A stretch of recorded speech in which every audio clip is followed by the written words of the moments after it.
ہمیشہ ان میں رہیں گے اور یہ نیک لوگوں کی جزا ہے۔ مشہور مفسر قرآن حکیم الامت مفتی احمد یار خان نعیمی رحمۃ اللہ علیہ اس آیت کے تحت فرماتے ہیں اپنے دل کی تمنا کا اظہار کرتے ہوئے صرف اتنا کہا تھا وَنَطْمَعُ أَن يُدْخِلَنَا رَبُّنَا مَعَ الْقَوْمِ الصَّالِحِينَ، ہم طمع کرتے ہیں ہمیں ہمارا جھولی بھر دے واسطہ نبیوں کے سرور کا، واسطہ صدیق اور عمر کا، واسطہ عثمان و حیدر کا، یا اللہ میری جھولی بھر دے، سائل ہوں میں تیری ولا کا، پھیر دے رخ ہر رنج و بلا کا، واسطہ شاہ کرب و بلا کا، یا اللہ میری جھولی بھر دے۔ آمین بجائے خاتم النبی الامین صلی اللہ علیہ وآلہ وسلم۔ صلو علی الحبیب۔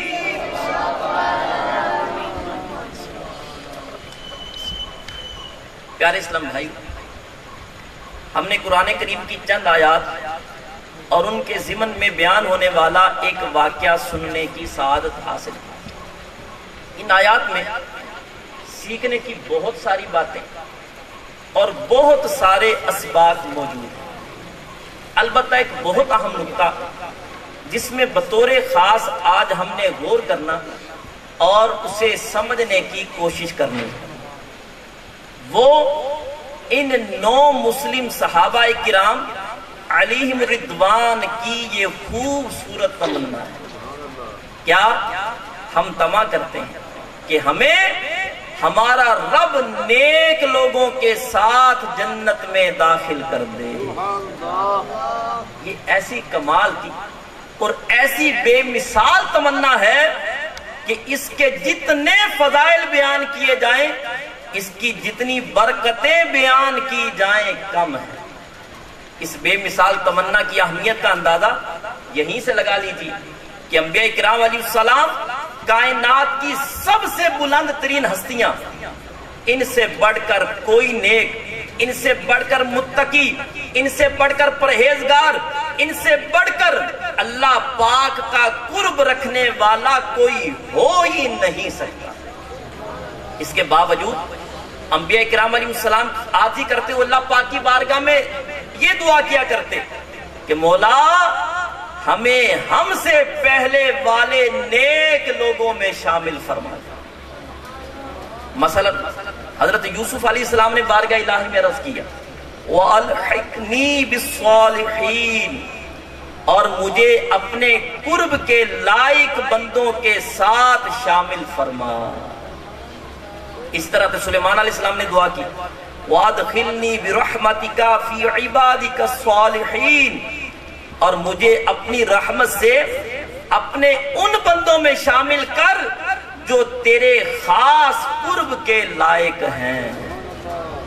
اللہ پاک کے نبی حضرت ابراہیم علیہ السلام نے دعا کی ربی حب لی حکما والحقنی بالصالحین، اے میرے رب مجھے حکمت عطا کر اور مجھے ان سے ملا دے جو تیرے خاص قرب کے لائق بندے ہیں۔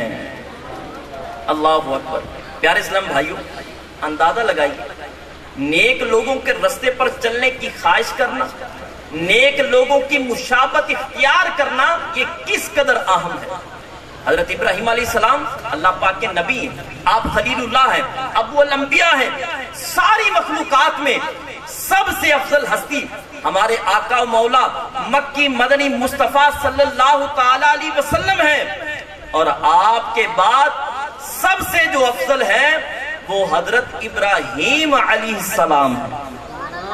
مگر غور فرمائیے اتنے بلند رتبے ہونے کے باوجود ابراہیم علیہ السلام نے دعا کیا کی وَأَلْحِقْنِي بِالصَّالِحِينَ، مجھے ان سے ملا دے جو تیرے خاص قرب کے لائق بندے ہیں۔ یقیناً انبیاء کرام علیہ السلام ہے۔ پیارے اسلام بھائی، آج کے دور میں معاشرہ جس رستے کا مسافر بن چکا ہے، ایسے حالات میں یہ خواہش دل میں بڑھانے کی بہت ضرورت ہے۔ ہم سب کے دل میں یہ تمنا ضرور ہونی چاہیے کاش اللہ پاک ہمیں نیک لوگوں میں شامل فرما دے۔ پیارے اسلام بھائیو، ایک وقت تھا مسلمان تعداد میں کم تھے، مگر عروج، ترقی، کامیابی ہر میدان میں ان کا مقدر بنتی تھی۔ مگر افسوس آج مسلمان کروڑوں اربوں کی تعداد میں ہے، مگر غیر مسلم ہر جگہ غالب ہے۔ پوری دنیا میں مسلمان تقریباً ہر جگہ تنزلی کا شکار ہے۔ اس ساری صورتحال کی اصل بنیادی وجہ یہی ہے کہ آج مسلمانوں نے اپنے اسلاف، پہلے کے بزرگان دین، اللہ پاک کے نیک بندوں کا راستہ چھوڑ کر غیر قوموں کو اپنا آئیڈیل بنا لیا۔ مگر یاد رکھیے، امت مسلمہ دیگر ساری قوموں سے مختلف ہے۔ اپنی ملت پر قیاس اقوام مغرب سے نہ کر، خاص ہے ترکیب میں قوم رسول ہاشمی۔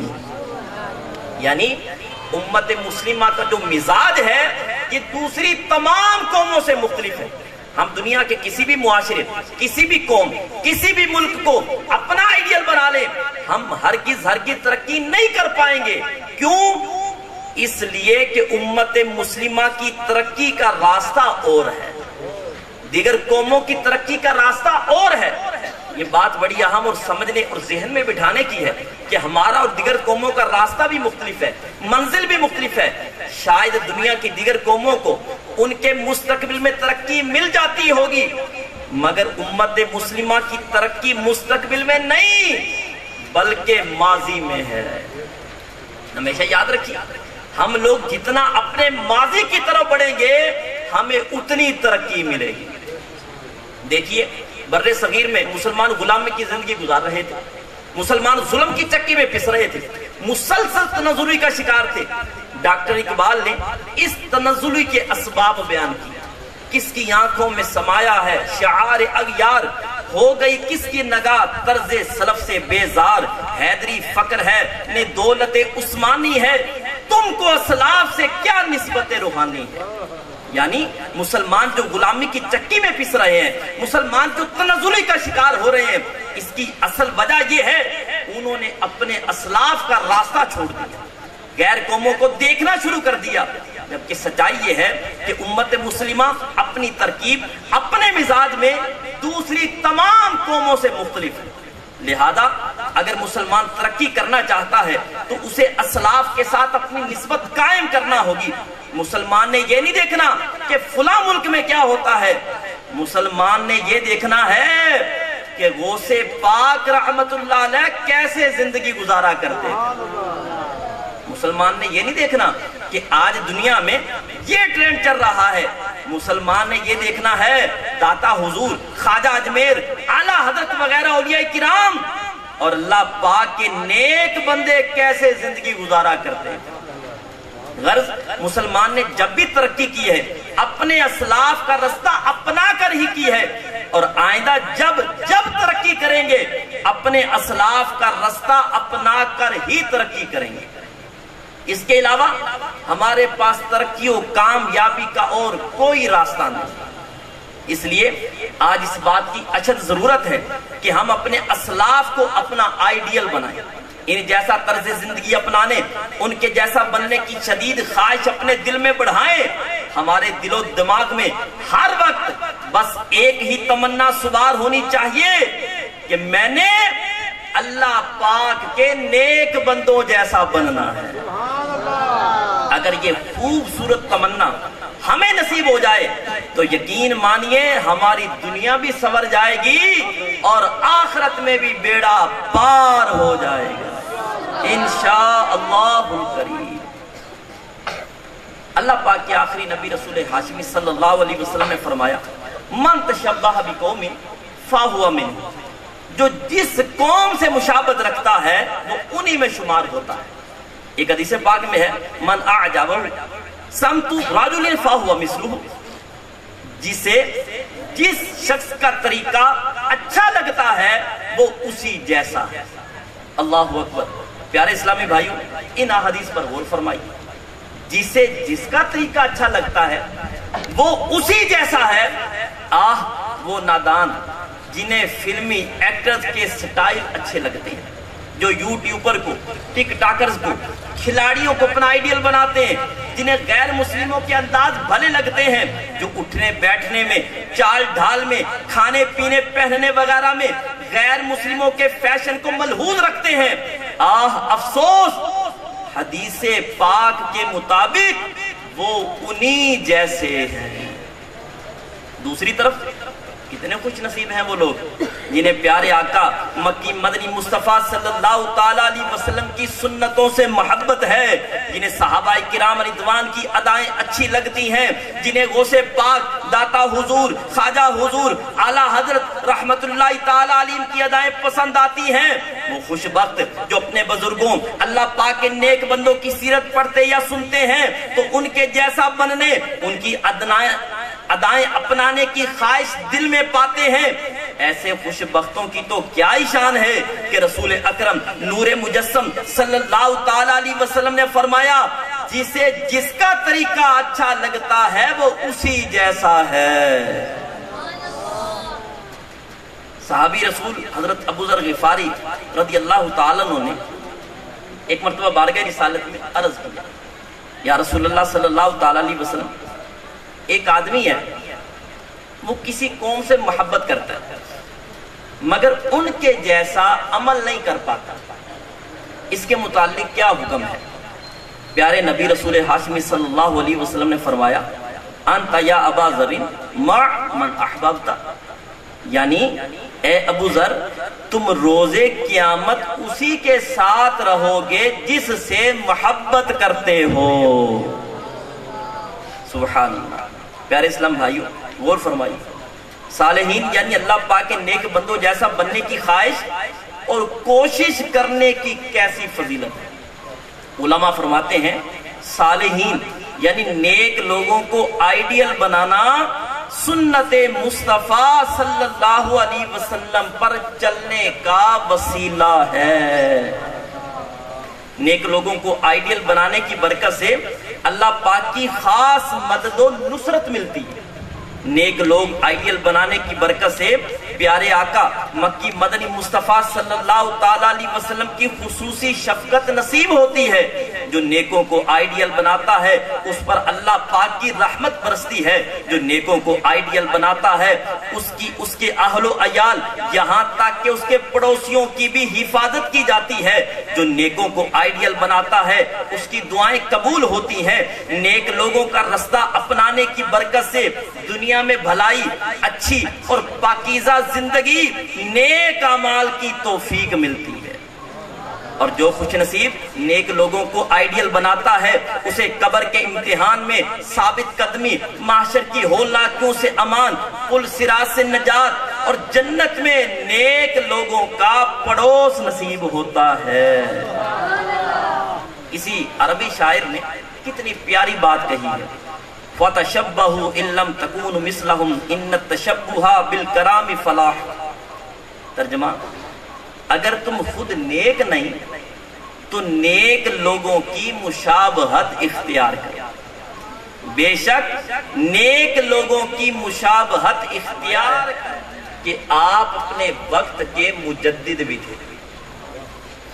ایک مرتبہ کا ذکر ہے، بادشاہ اورنگزیب رحمت اللہ علیہ کی خدمت میں ایک شخص حاضر ہوا، عرض کیا بادشاہ سلامت، مجھے خبر ملی ہے کہ آپ کے دربار میں اہل فن کی بڑی قدر کی جاتی ہے۔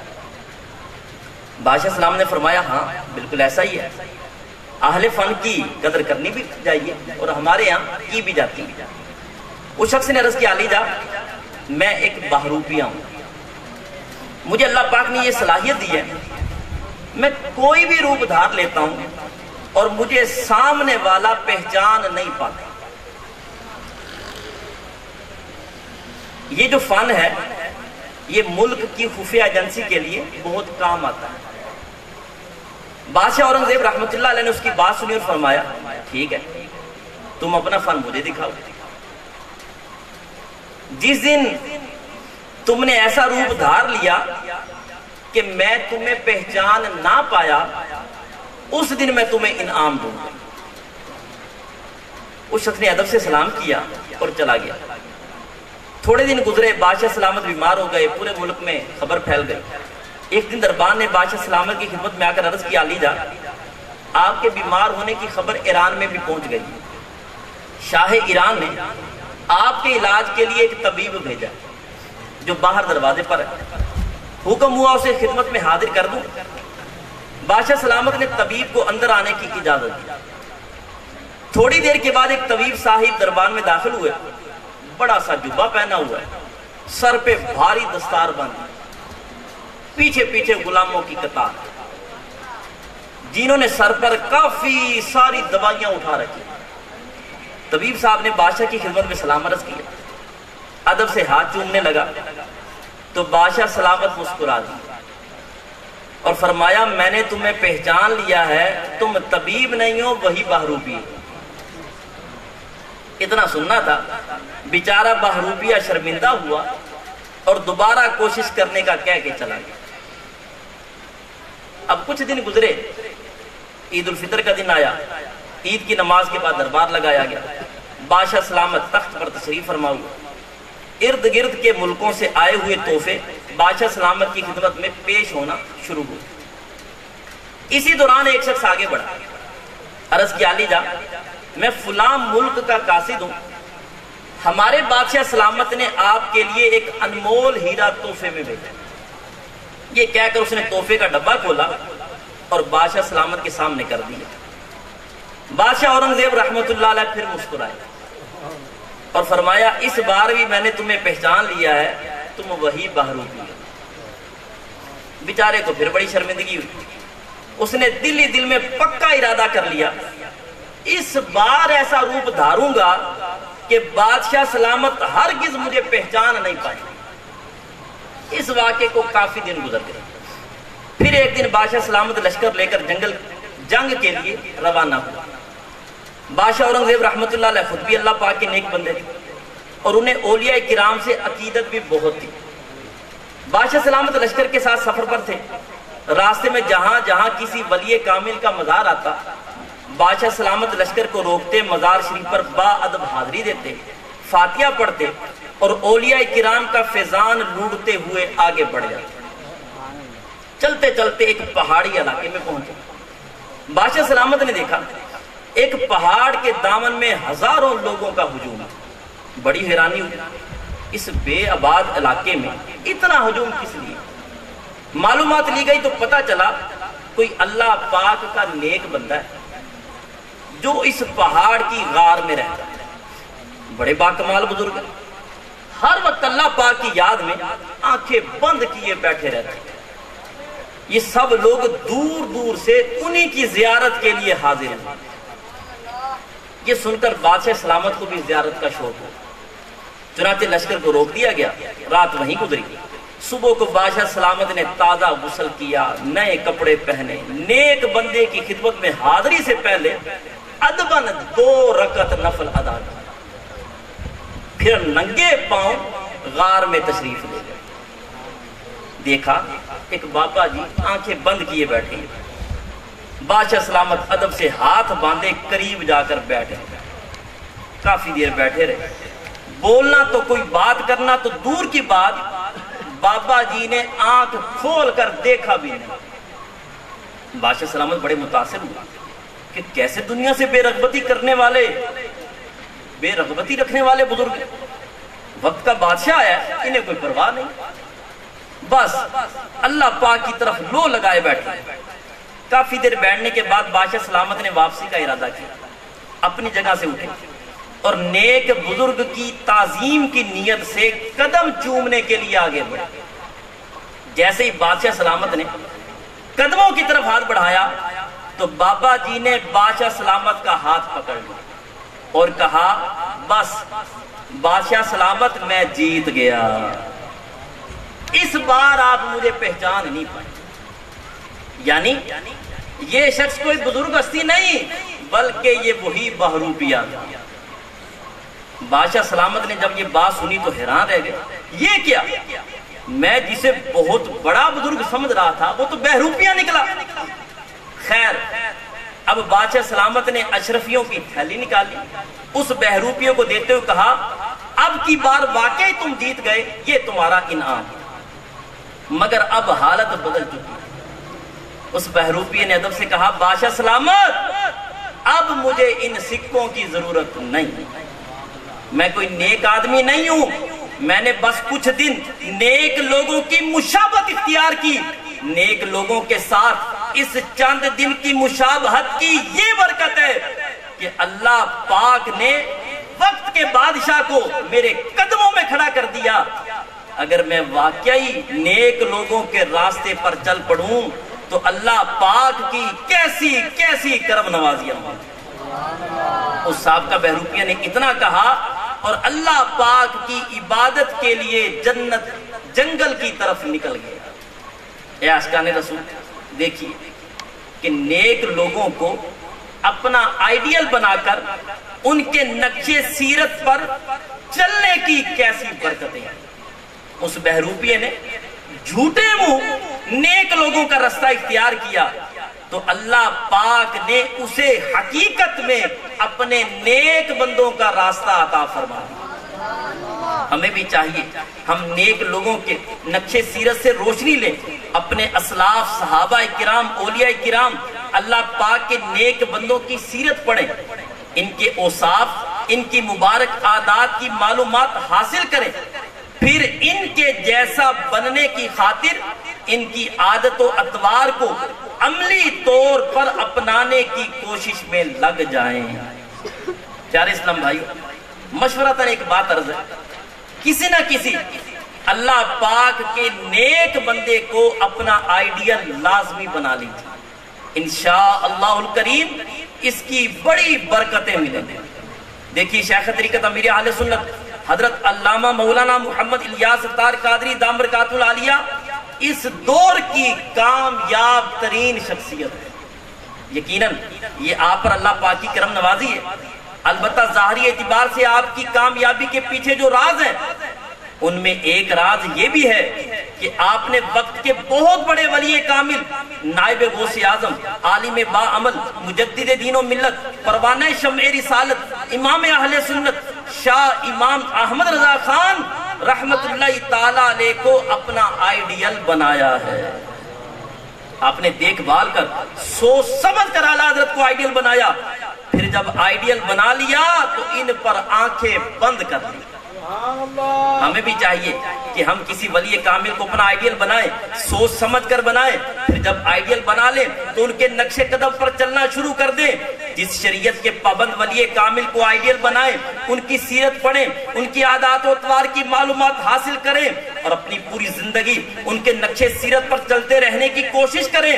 اس کی برکت سے انشاءاللہ الکریم نیک اعمال کی توفیق بھی ملے گی، زندگی میں نکھار بھی آئے گا، گناہوں سے حفاظت بھی رہے گی، اور اللہ پاک نے چاہا تو دنیا و آخرت میں بیڑا پار ہو جائے گا۔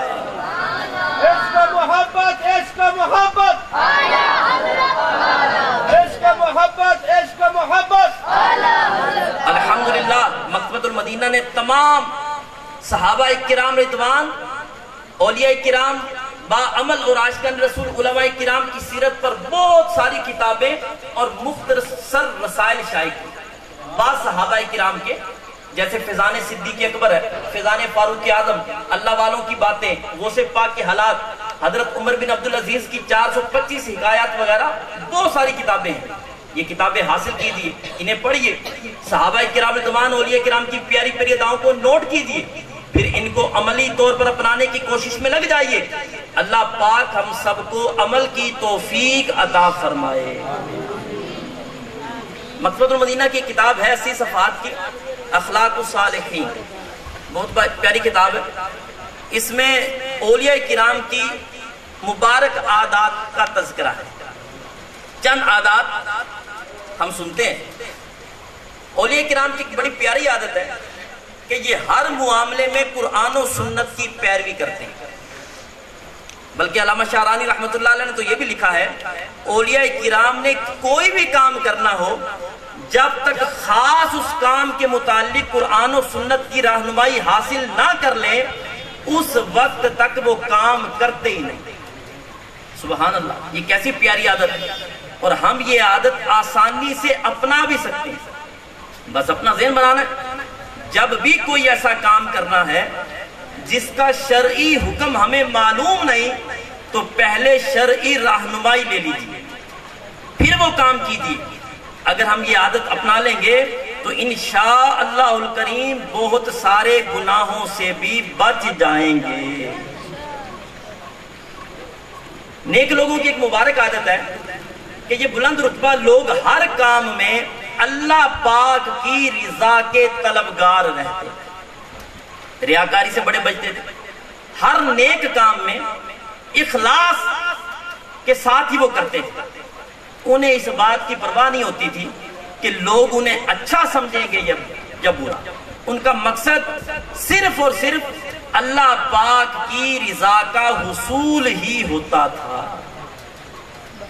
مشہور واقعہ ہے مسلمانوں کے چوتھے خلیفہ حضرت علی المرتضیٰ شیر خدا رضی اللہ تعالیٰ عنہ کا. ایک مرتبہ جنگ میں تھے، کسی غیر مسلم سے لڑائی چل رہی تھی. حیدر کرار رضی اللہ تعالیٰ عنہ نے اس پر قابو پا لیا. قریب تھا کہ آپ اسے جہنم میں پہنچا دیتے. عین اسی لمحے اس نے جسارت کی اور آپ رضی اللہ تعالیٰ پر معاذ اللہ تھوک ڈال دیا. اب ہونا تو یہ تھا کہ آپ اس پر مزید غصہ کرتے، اسے پہلے سے زیادہ تکلیف پہنچاتے، مگر یہ مولا کائنات رضی اللہ تعالیٰ عنہ تھے. آپ نے اس غیر مسلم کو چھوڑ دیا. یہ دیکھ کر بہت حیران ہوا کہ یہ کیا مادر ہے، میری حرکت سے انہیں غصہ آنا چاہیے تھا مگر انہوں نے تو الٹا مجھے معاف کر دیا. جب اس نے مولا علی رضی اللہ عنہ سے اس کی حکمت پوچھی تو آپ نے فرمایا میں نے تلوار صرف اور صرف اللہ پاک کی رضا کے لیے پکڑی. میں خدا کے حکم کا بندہ ہوں، میں اپنی ذات کا بدلہ نہیں لیتا.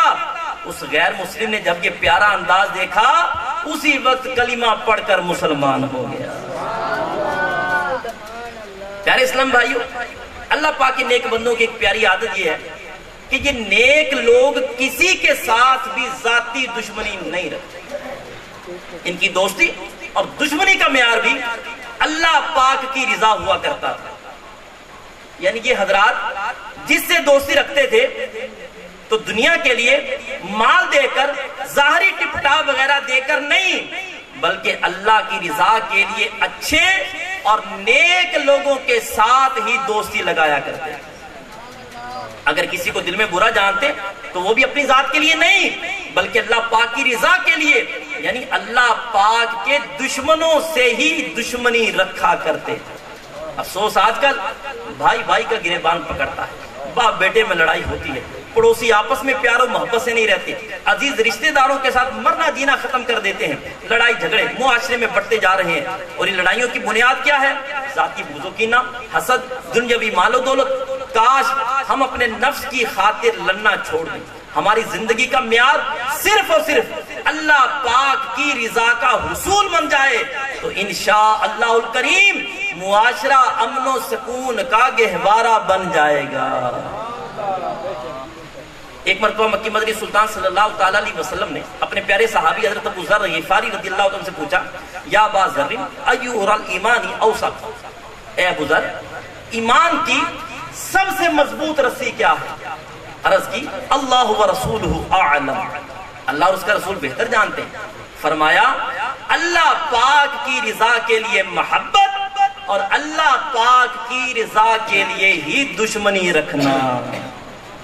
کاش ہمیں ہر تعلق صرف اور صرف اللہ پاک کی رضا کے لیے رکھنے کی توفیق مل جائے، ورنہ حالات نازک. حضرت احمد بن حسن جریری رحمت اللہ علیہ فرماتے ہیں پہلے زمانے کے لوگوں کے آپسی معاملات کا تعلق دین سے تھا، یہاں تک کہ دین کمزور ہو گیا، یعنی دلوں سے دین کی اہمیت کم ہونے لگی. دوسرے زمانے میں لوگ وفا کے ذریعے معاملات کرتے تھے، یہاں تک کہ وفا بھی ختم ہو گئی. تیسرے زمانے میں لوگوں نے مروت یعنی انسانیت کی بنا پر ایک دوسرے کا لحاظ رکھنے کے ساتھ معاملات کیے، حتیٰ کہ مروت بھی ختم ہو گئی اور اب لالچ و خوف کے سوا کچھ باقی. اللہ پاک ہمیں حرص و حوث، ذاتی دشمنی اور لڑائی جھگڑوں سے محفوظ فرمائے. حوث نے کر دیا ہے ٹکڑے ٹکڑے نوع انسان کو، اخوت کا بیاں ہو جا، محبت کی زباں ہو جا. یعنی حبس اور لالچ نے انسانوں کو دور دور کر دیا، لہذا آپس میں اخوت اور بھائی چارہ اپنا لو، محبت کرنے والے اور محبتیں بانٹنے والے بن جاؤ، سب مسائل حل ہو جائیں گے۔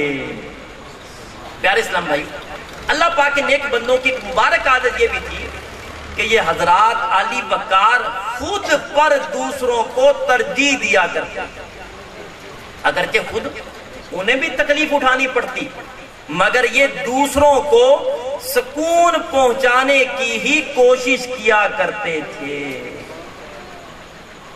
حضرت نوری، حضرت رقام اور حضرت ابو حمزہ رحمۃ اللہ تعالی علیہ، یہ تینوں صوفی بزرگ ہیں۔ ایک مرتبہ کا واقعہ ہے، خلیفہ کے ایک وزیر صوفیہ کرام کا دشمن ہو گیا، اس نے ان تینوں بزرگوں کے متعلق خلیفہ کے کان بھرے، اور خلیفہ نے ان تین بزرگوں کو قید کرنے کا حکم دے دیا۔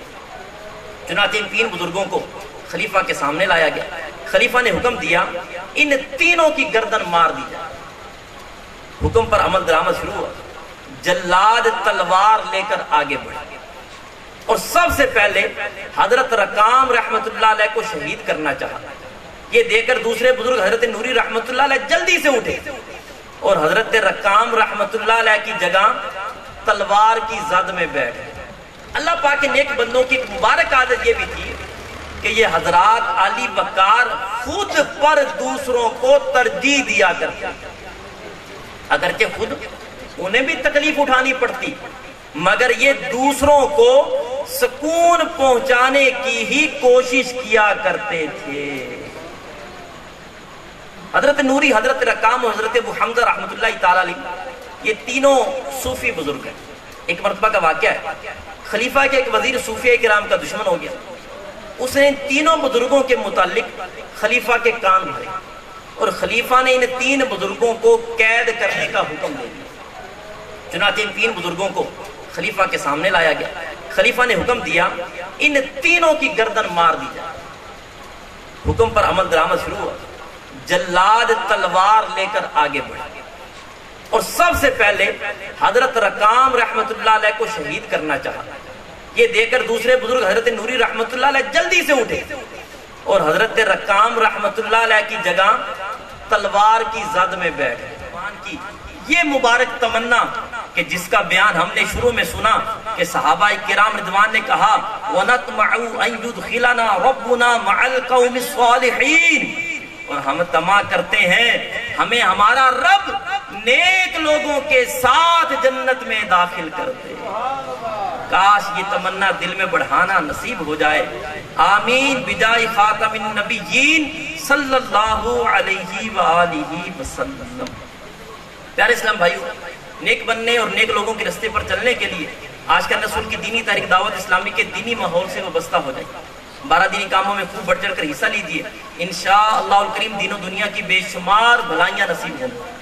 12 دینی کاموں میں سے ایک دینی کام مدرسۃ المدینہ بالغان بھی ہے۔ الحمدللہ دعوت اسلامی کے تحت مسجدوں میں، اسکولوں، کالج، مارکیٹوں وغیرہ میں لگنے والے مدارس المدینہ بالغان میں اسلامی بھائیوں کو تجوید کے ساتھ قرآن کریم پڑھنا سکھایا جاتا ہے، اور ساتھ ہی ساتھ بنیادی ضروری احکام و مسائل اور سنتیں اور آداب بھی سکھائے جاتے ہیں۔ بلوچستان کے رہنے والے ایک اسلام بھائی کے بیان کا خلاصہ ہے، دعوت اسلامی کے دینی ماحول سے وابستہ ہونے سے پہلے میں بہت فیشن پرست تھا، چہرے پر داڑھی تھی، نہ سر پر امام شریف کا تاج، راہ سنت سے دور، دنیا کی محبت میں مست، اپنی قیمتی زندگی کو بے عملی اور جہالت کے اندھیروں میں گزار رہا تھا۔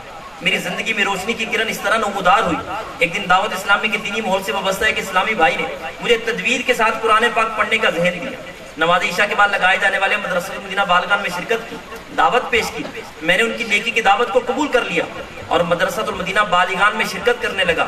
الحمدللہ اس کی برکت سے میں نے تجوید کے ساتھ قرآن کریم سیکھ لیا اور فیشن پرستی چھوڑ کر سنتوں کا عامل بن گیا۔ یہی ہے آرزو تعلیم قرآن عام ہو جائے، تلاوت کرنا صبح و شام میرا کام ہو جائے۔ پیارے اسلام بھائیو، دعوت اسلامی ہمیں موبائل کے ذریعے بھی نیکیاں کمانے کا موقع فراہم کرتی ہے۔ دعوت اسلامی کے IT ڈپارٹمنٹ کی طرف سے ایک موبائل اپلیکیشن جاری کی گئی جس کا نام ہے القرآن الکریم۔ یہ اپلیکیشن اینڈرائیڈ سے ڈاؤن لوڈ کر کے بآسانی استعمال کی جا سکتی ہے۔ اس موبائل اپلیکیشن میں مکمل قرآن پاک پڑھنے اور مختلف قاریوں کی آواز میں سننے کی سہولت موجود ہے۔ اس کے ساتھ ساتھ کسی مخصوص صورت یا آیت کو بک مارک بھی کیا جا سکتا ہے، یعنی بار بار پڑھنے والی صورت یا آیت کو بک مارک کی بدولت بآسانی پڑھا جا سکتا ہے۔ یہ اپلیکیشن اپنے موبائل میں انسٹال کر لیجئے، خود بھی فائدہ اٹھائیے اور دوسروں کو بھی اس کی ترغیب دلائیے۔ صلو علی الحبیب۔ پیارے اسلام بھائیو، بیان کو اختتام کی طرف لاتے ہوئے سنت کی فضیلت چند آداب زندگی بیان کرنے کی سعادت حاصل کرتا ہوں۔ تاجدار رسالہ شہنشاہ نبوت صلی اللہ تعالیٰ علیہ وسلم نے فرمایا من احب سنتی فقد احبانی ومن احبنی کان معی فی الجنہ۔ جس نے میری سنت سے محبت کی اس نے مجھ سے محبت کی، اور جس نے مجھ سے محبت کی وہ جنت میں میرے ساتھ ہوگا۔ سینہ تیری سنت کا مدینہ بنے آقا، جنت میں پڑوسی مجھے تم اپنا بنانا۔ سلام کرنے کی سنتیں اور آداب۔ فرمان مصطفیٰ صلی اللہ علیہ وسلم السلام قبل الکلام، سلام بات چیت سے پہلے ہے۔ ہمارا کیا ہوتا ہے، دور سے کسی کو دیکھتے ہیں نا، بات چیت شروع کر لیتے ہیں، قریب آگے کہتے ہیں السلام علیکم۔ تو سنت کیا ہے، السلام قبل الکلام، سلام بات چیت سے پہلے۔ پیارے اسلام بھائی، مسلمان سے ملاقات کرتے ہوئے سلام کرنا سنت ہے۔ سلام کرتے ہوئے دل میں یہ نیت ہو جس کو سلام کرنے لگا ہوں اس کا مال، عزت، آبرو سب کچھ میری حفاظت میں، اور میں ان میں سے کسی چیز میں دخل اندازی کرنا حرام جانتا ہوں۔ دن میں کتنی بار آمنا سامنا ہو، کسی کمرے میں بار بار آنا جانا ہو، وہاں موجود مسلمانوں کو ہر بار سلام کرنا کار ثواب ہے۔ سلام میں پہل کرنا سنت ہے۔ سلام میں پہل کرنے والا تکبر سے بری ہے۔ سلام میں پہل کرنے والے پر 90 رحمتیں اور جواب دینے والے پر 10 رحمتیں نازل ہوتی ہیں۔ السلام علیکم کہنے سے 10 نیکیاں ملتی ہیں، ساتھ میں ورحمت اللہ بھی کہیں گے تو 20 نیکیاں ہو جائیں گی، وبرکاتہ شامل کریں گے تو 30 نیکیاں ہو جائیں گی۔ اس طرح جواب میں وعلیکم السلام ورحمت اللہ وبرکاتہ کہہ کر 30 نیکیاں حاصل کی جاتی ہیں۔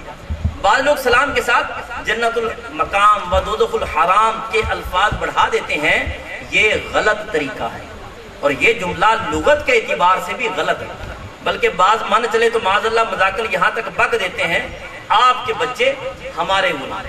اعلیٰ حضرت امام احمد رضا خان رحمۃ اللہ علیہ فتاوی رضویہ جلد 22 صفحہ 409 پر فرماتے ہیں کم از کم السلام علیکم اور اس سے بہتر ورحمت اللہ ملانا، اور سب سے بہتر وبرکاتہ شامل کرنا، اور اس پر زیادت یعنی اضافہ نہیں۔ سلام کرنے والے نے السلام علیکم کہا تو جواب میں وعلیکم السلام ورحمت اللہ کہے، اور سلام کرنے والے نے السلام علیکم ورحمت اللہ کہا تو یہ وعلیکم السلام ورحمت اللہ وبرکاتہ کہے، اور سلام کرنے والے نے وبرکاتہ تک کہا تو جواب دینے والا بھی اتنا کہے، اس سے زیادت یعنی اضافہ نہیں۔ سلام کا جواب فوراً اور اتنی آواز سے دینا واجب ہے کہ سلام کرنے والا سن لے۔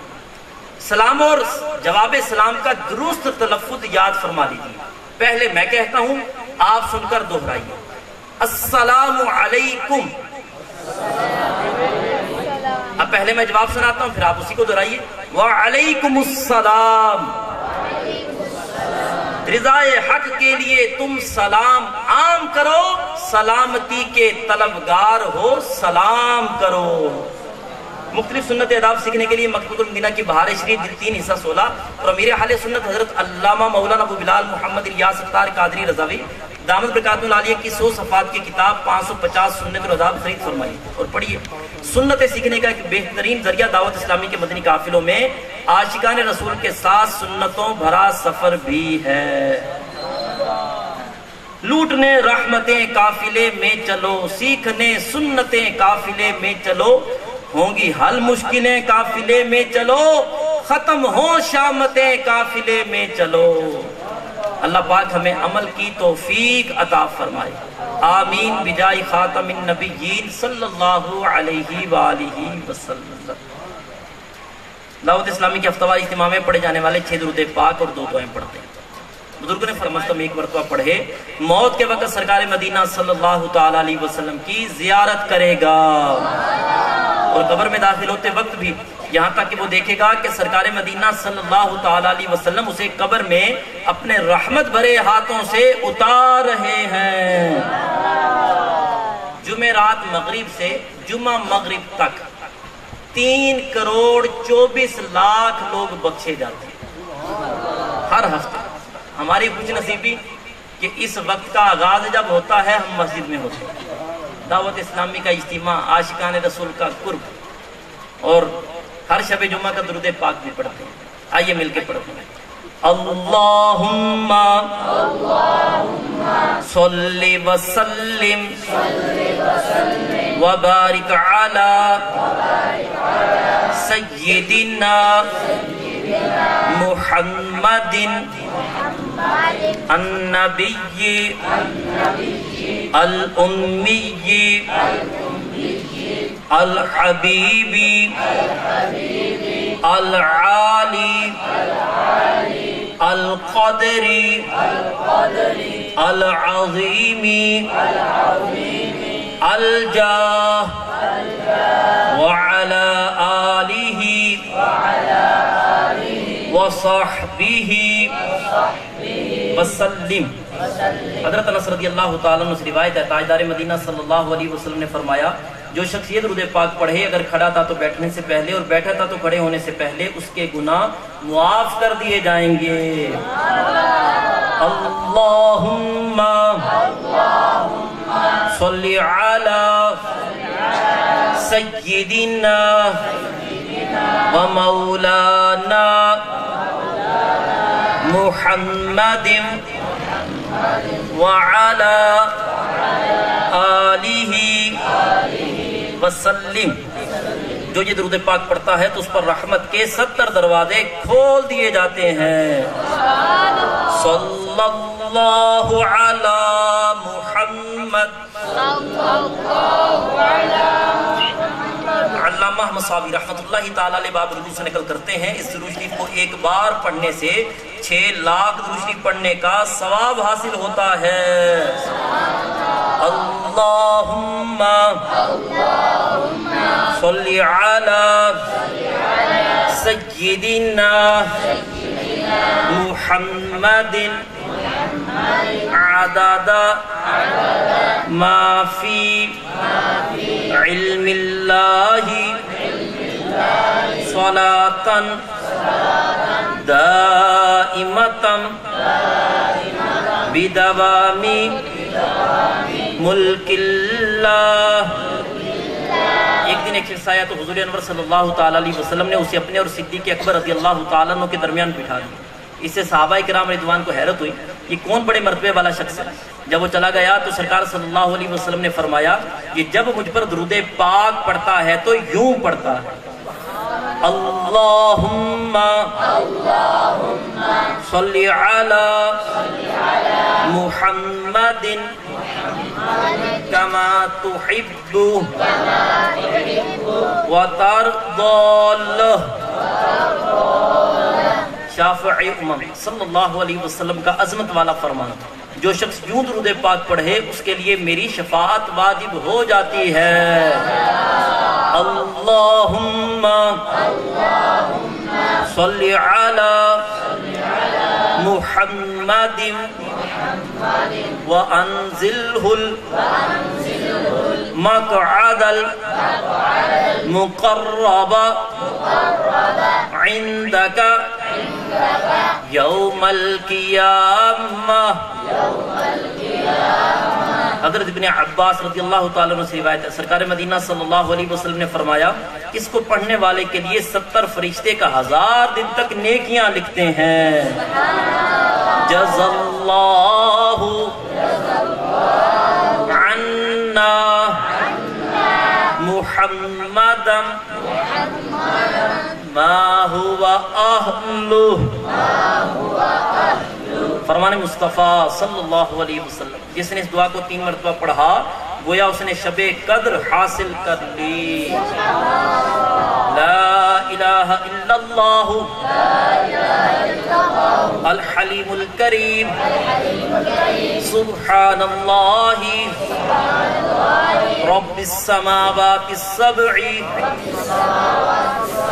ورب العرش العظيم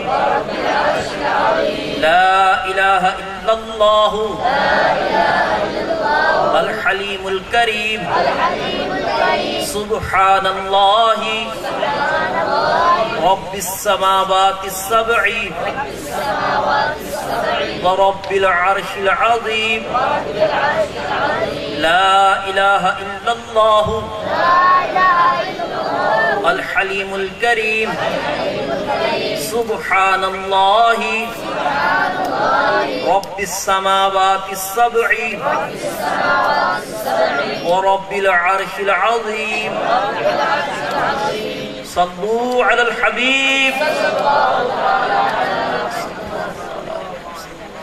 حصول علم دین کے لیے دینی کتابیں رسائل پڑھنا انتہائی ضروری ہے کہ اچھی دینی معلومات سے بھرپور کتابیں اور رسائل پڑھنا نظر و فکر کی درستی اور ایمان میں اضافے و مضبوطی کا بھی باعث بنتا ہے. آنے والے ہفتے کے مدنی مذاکرے میں اس رسالے نماز فجر کے فضائل کا اعلان کیا جائے گا. جو سوشل میڈیا مثلا واٹس ایپ وغیرہ استعمال کرتے ہیں رضاء الہی اور ثواب کے لیے یہ رسالہ دوسروں کو بھی شیئر کیجیے. فیضان مدنی مذاکرہ انشاء اللہ الکریم. ہر ہفتے امیر اہل سنت دامت برکاتہ العالیہ مدنی چینل پر لائیو ہفتہ وار مدنی مذاکرہ فرماتے ہیں. آنے والے ہفتے کو بھی مدنی چینل پر رات تقریباً 9:45 بجے ہفتہ وار مدنی مذاکرہ ہوگا جس میں شیخ طریقت امیر اہل سنت بانی دعوت اسلامی حضرت علامہ مولانا محمد الیاس اتار قادری دامت برکاتہ العالیہ سوالات کے جوابات بھی عنایت فرمائیں انشاء اللہ الکریم. تمام ذمہ داران و عاشقان رسول اس مدنی مذاکرے میں خود بھی شرکت فرمائیں اور دوسروں کو بھی اس کی دعوت دیں. حج کے متعلق بہت ہی بنیادی مسائل آسان انداز میں سیکھنے کے لیے مفتی علی اصغر اتاری مدد اللہ علی کی بہت ہی پیاری کتاب 27 واجبات حج ضرور حاصل کیجیے. بالخصوص حج کی سعادت پانے والے اس کتاب کو لازمی پڑھیں. مدنی قافلے کے مسافروں کے لیے دعائے اتار. یا اللہ پاک جو کوئی انگریزی ماہ کے دوسرے جمعے کو 3 دن کے مدنی قافلے میں سفر کی ترکیب کرے اس کا دل نیکیوں میں لگا دے. آمین بجائے خاتم النبیین صلی اللہ علیہ وآلہ وسلم. خوش خبری 9, 10, 11 جون بروز جمعہ ہفتہ اتوار یعنی کل سے ہی فیضان مدینہ جھنگ سٹی میں 3 دن کا 12 دینی کام کورس ہو رہا ہے. آپ سمجھتے ہیں کہ ہم دعوت اسلامی والے ہیں اور ہم جتنے بیٹھے ہیں یا تو میرے اہل سنت کے مرید ہیں یا طالب ہیں یا ان سے کم از کم محبت کرنے والے ہیں اور آپ کی بنائی ہوئی پیاری پیاری تحریک دعوت اسلامی کے